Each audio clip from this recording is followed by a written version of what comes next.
to study is about the resistivity.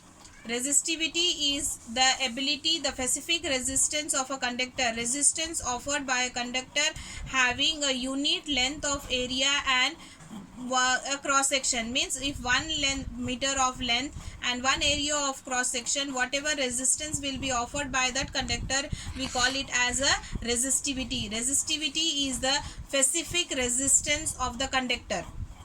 Specific resistance of a conductor.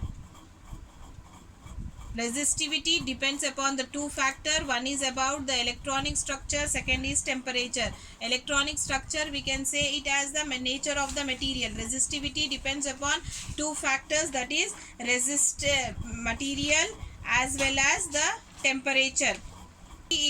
Depends upon the two factors. One is about the electronic structure and temperature. Electronic structure can also known as the nature of the material.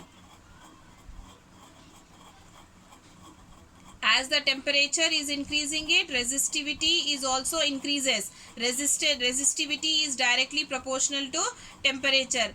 Resistance of a conductor is directly proportional to temperature. As the temperature increases, the resistivity also increases.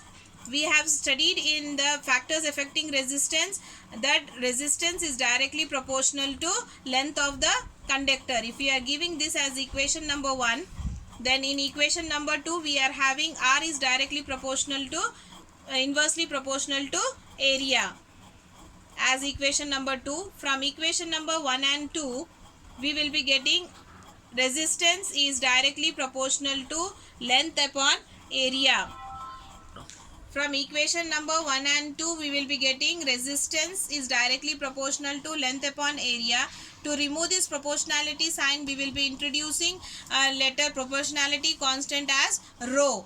Rho is a proportionality constant that is called as resistivity, and it is the SI unit of resistivity will be ohm meter. Here we will be having length of the conductor will be taking as measuring it in meter. Area of cross section we measures in meter square, and resistance we measured in ohm. So the resistivity symbol SI unit will be ohm meter.